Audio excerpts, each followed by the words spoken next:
సుస్వాగతం, స్వాగతం, సుస్వాగతం. గౌరవం కోసము మంచి రోజుల కోసం.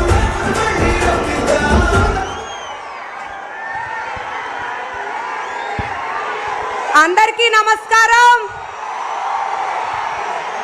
నాకు తెలుగుదేశం, జనసేన, బీజేపీ కూటమి అభ్యర్థిగా అవకాశం కల్పించిన నారా చంద్రబాబు నాయుడు గారికి, పవర్ స్టార్ పవన్ కళ్యాణ్ గారికి, మోడీ గారికి నా ధన్యవాదాలు.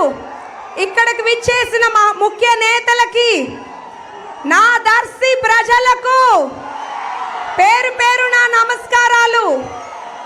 ఇవాళ సమర్థుడు, సాధకుడు, స్వాప్నికుడు మన చంద్రబాబు నాయుడు గారు దర్శి నియోజకవర్గానికి రావటం శుభదినం. వైద్య వృత్తి, పేషెంట్ల పరంగా నాకు కొంత కుటుంబం ఇస్తే, చంద్రబాబు నాయుడు గారు మొదట మహిళా అభ్యర్థిగా అవకాశం కల్పించి దర్శి నియోజకవర్గం ఇంత పెద్ద కుటుంబాన్ని ఇచ్చారు. చంద్రన్న పాలన ఎక్కడుంటే అక్కడికి పరిశ్రమలు పరిగెత్తుకుంటూ వస్తాయి. చంద్రబాబు గారి పేరు చెప్తే ఏం గుర్తుకు వస్తుంది? ఓ హైటెక్ సిటీ గుర్తుకు వస్తుంది. హైదరాబాద్ ప్రగతిని పరుగులు పెట్టడం గుర్తొస్తుంది. ప్రజల వద్దకు పాలన గుర్తుకొస్తుంది. లక్షల మందికి ఇచ్చిన ఉద్యోగ అవకాశాలు గతం గుర్తుకు వస్తుంది. బీసీలకు అండగా ఉన్న ఆదరణ పథకం గుర్తుకు వస్తుంది. పేదల ఆకలి తీర్చిన అన్నా క్యాంటీన్ గుర్తుకు వస్తుంది. డ్వాక్రా సంఘాలను ఏపీలో నంబర్ 1 గా ఉంచిన చరిత్ర గుర్తొస్తుంది.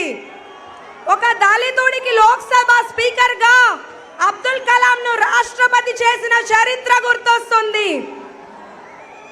ప్రతిపక్షంలో ఉన్న, అధికారంలో ఉన్న ప్రజా నాయకులతో బాస్ అంటే చంద్రబాబు నాయుడు గారు.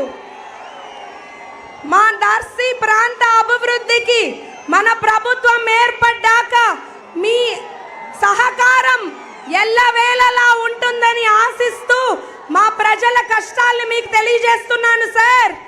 ఇక్కడ కనీసం అవసరం ఉన్న తాగునీరు లేక మా వాళ్ళు అల్లాడిపోతున్నారు సార్. వాళ్ళ దాహార్తిని తీర్చాలి. పంట పొలాలకి సాగునీరు లేక పొలాలు ఎండిపోతున్నాయి సార్. ఉపాధి అవకాశాలు లేక వలసలు పోతున్నారు సార్.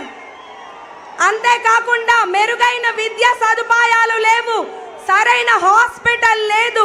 పాడి రైతులు నష్టపోయారు సార్. రోడ్ల పరిస్థితి అధ్వానంగా ఉంది సార్. మీరు మీ పెద్ద మనస్సుతో మా ప్రజల కష్టాలు తీర్చి దర్శి నియోజకవర్గ అభివృద్ధికి మీరు సహకరించి ఎల్లవేళలా దర్శిని ప్రకాశం జిల్లాలో మార్గదర్శిగా చేస్తారని మీ అమ్మాయిగా వేడుకుంటున్నాను సార్. ఇక్కడికి వచ్చిన అందరికీ పేరు పేరున ధన్యవాదాలు.